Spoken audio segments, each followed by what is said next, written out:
or Egypt couldn't imagine a cell phone or a 747, couldn't imagine an MRI or a firearm. We take it for granted like it's nothing.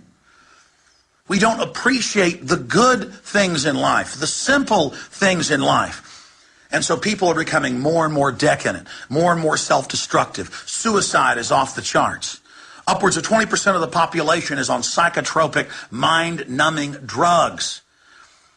People don't feel fulfilled. They complain that life is boring. Life is boring? You are on a planet with all of this incredible biodiversity and all of this beauty and creativity. You need to realize that just being conscious, simply being alive, and being able to struggle in whatever your pursuit is, whether it's art or literature, or whether you're an auto mechanic or a doctor or a lawyer or a filmmaker, it doesn't matter. It's all about that human experience and what you add to the species, what you add to the society. Individuals die. And selfish individuals die before they physically perish. And they don't realize that it is an experience of humanity, of Homo sapiens sapien, of our species, to add to humanity's wealth, their intellectual wealth, our physical wealth. And that when you truly join with the human spirit and everything that is decent and wholesome and good, everything that your conscience, your compass tells you is good, that you will bloom and that you will literally accelerate towards a higher level of enlightenment. But the minute that you buy into this corporate culture of death, you are destroyed. Learn to recognize and appreciate and defend and protect beauty. Don't give in to that sociopathic or even psychopathic desire to get into the dark side and destructiveness. Become conscious of the fact that you individually are only alive one time in this earth suit that our intellect inhabits, but that through a love of humanity and a love of creativity and investigation and the love of exploration, that you will live forever. And that the human experience has always been about a struggle against things that are good and uplifting and things that are destructive. Destruction is easier. It's quicker. It's very seductive. But when you begin to try to literally tune in to the essence that is our species and our true potential, you will be able to have a glimpse of wider horizons that open up into a wide universe of possibilities, and you will be on your knees at a spiritual level, realizing the incredible blessing and honor it is to be a human being who has been given the gift of consciousness. I'm going to say it again. Your body will fail. You will die. But the ideas, the inventions, the works that you commit while you are alive and conscious will have reverberations throughout time and space for eternity. You will live forever through your children and through other humans' children. This is the great secret. And the great evil of the New World Order engineers is that they fully understand this primal rule. And they have made the greedy, selfish decision to keep these great truths from humanity that would fulfill and empower our species. They are afraid of you finding your true potential and power, because when you become enlightened and awakened and expand your horizons, you threaten their monopoly of power and control. The solution is looking at you in the mirror, and you won't develop yourself overnight. No one does. Life is a process. You have to make that decision. You have to access those racial memories that all humans have, your instincts.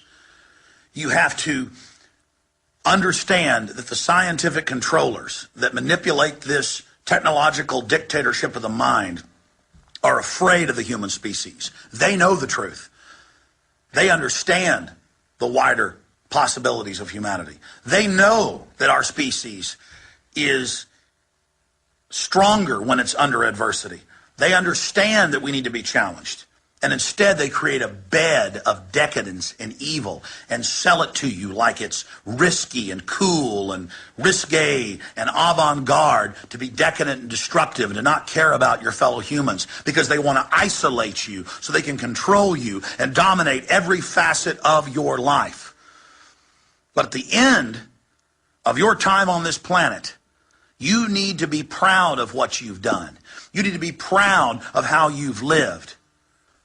This is a message to the future, a message to free humanity, that we don't let our species be destroyed, that we don't let ourselves become dehumanized. It is the greatest crime in history that the establishment, that the social engineers are dumbing us down by design, that they are nurturing and funding and activating and promoting all of the most base instincts and things that are destructive, so that we can be basically damaged goods that they can control and use as their biological androids, as their slaves. We have been destroyed by our own prosperity. We have become anesthetized by all the entertainment and the food and the drugs. We have to rediscover the fact that this is a human experience, a struggle by our species to survive and to grow and to become even greater. That's what it is to be a human.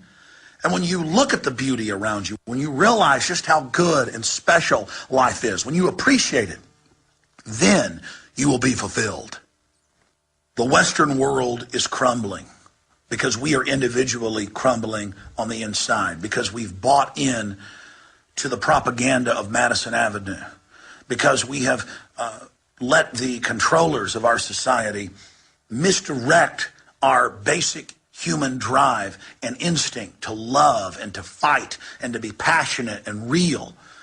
In the global controllers' quest to domesticate and dumb us down so they can control and dominate the future, they have damaged the human species. They have misdirected our prime directive to grow and to build and to search and to trailblaze and explore. But the minute you start exploring and creating and loving life is the minute that the pendulum begins to swing from tyranny and dehumanization towards liberty and a literal Valhalla for future generations. And it's that quest towards being a better species that we will truly find our destiny. You have become compartmentalized. We all have. Of course, you know about the pyramidal power structure, where only the very tip top understands all the secrets, knows how it all fits together. It's similar to Legos. Individually, it doesn't make anything, but together, it makes a greater whole. And it's how the military and intelligence agencies operate. It's a need-to-know basis. And if you look at this as a ship, as nation states, as countries, as ships, you've got people in catering, people in food, people in laundry and cleaning. You've got the security force. You've got the people down in the engine room. And the engine room is basically the bureaucracy and the courts. But who is the captain? The captain knows everything going on that ship. The captain is commanding all those different separate parts. And that's a perfect example of globalism and how they use compartmentalization to keep the mass of people on the ship unaware of the larger picture. They're not outside the box. So you've got the captain of the ship. He's in control of all the different aspects, all the different pieces that come together. The subgroups on the ship, they only know their specific duty. But the captain, he has the big picture over the ship, over the nation. Well, what is globalization?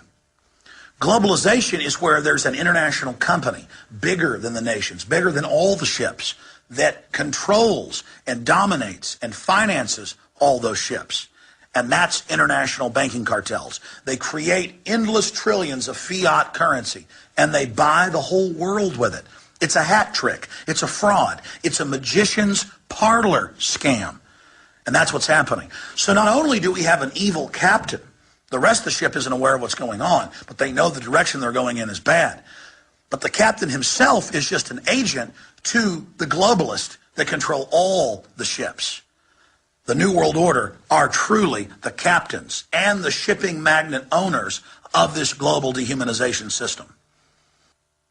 The globalists don't care about you and your family. They've got all this slick propaganda about how they want to take your rights to keep you safe. They want to naked body scan you in the airports and have surveillance blimps and face scanning and license plate scanning cameras to keep you safe. They claim it's for little men in caves in Central Asia that want to come and kill you.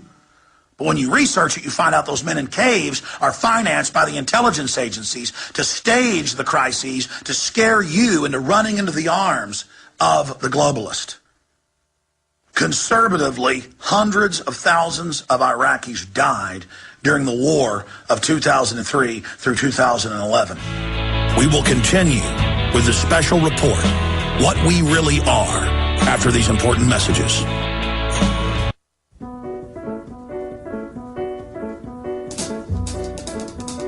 And if you think that the global controllers care any more about you than they do about those Iraqis, you're blind. These are cold-blooded people. 20 years ago, our government would criticize China and its authoritarian policy of taking Buddhist and Falun Gong and others and executing them and harvesting their organs. But now, our media, our State Department, our government says nothing. We all know the Nazis tortured people and they were the bad guys. We all know that the Northern Vietnamese tortured our troops. So the North Koreans, they were the bad guys. But now we're told torture is good. Torture is moral. The heroes on television, in the dramas and the cop shows torture people. You are being bathed. I am being bathed and conditioned to accept classical oppression, classical evil. It's happened over and over and over again in history. And when the population becomes decadent and stops caring and stops getting involved, and turns loose of any responsibility, evil floods in to all the major systems of power in the government and in the corporations, and society implodes like we've seen in Mexico and North Korea and so many other places. The globalists see you as a product. They see you as a dumbed-down sheep, a biological android to be used to serve them. They are arrogant, they are hateful, and free humanity needs to find its guts again and stand up and say, I am not your property, I am not your slave, I'm a human being, I have value, and I am not going to submit to your tyranny. We need to find our humanity. We need to find our will to resist. They have all these gladiatorial diversions, all these vestigial sports games where men are supposed to put all their tribal energies into, these simulated gladiatorial wars. The energy of resistance and war and of standing up against oppression is engineered into you because our species wouldn't have survived and you wouldn't be here if your ancestors hadn't stood up for themselves. And we all need to find that tectonic energy of liberty and turn it loose and set brush fires in the minds of men and women everywhere. We live in a country and a world where world government is openly being established and where trillions in tax money is being paid to shadowy offshore banks. And when Congress asks the Federal Reserve, where did the money go? They tell Congress, we're not going to tell you. This is an outrageous affront in our face. We're being trained to accept police tasering us for no reason. We're being trained to accept naked body scanners. We're being domesticated and having our will broken so that as individuals and as a society, our women, our children, and all of us can be conditioned to become nothing but cattle to this ruling elite. And so many of you that serve the system believe that you're on a power trip and that you're part of the control mechanism and that you're on the winning team. If you'd actually studied history and sociology and anthropology, you'd know that the first group that gets exterminated are those that help bring the tyranny to power. You have been warned. Our society is crumbling and degenerating. They are filling the vaccines full of eugenic chemicals to sterilize us, to brain damage us, and to make us more servile and more submissive. And we've got all the major foundation documents and government documents that admit it. You have been warned. There is no way you can deny this information. All you need to do is go look at what I'm covering here to find out that it's true for yourself. You notice that all these private mercenaries are now operating all over the world, but also in the United States against the American people. And the police are becoming more and more armed, and they're now starting to station military in our major cities. The balance of power is shifting towards the state with physical force because they know that you're waking up. They know you're becoming aware. They know that you're peacefully starting to take your communities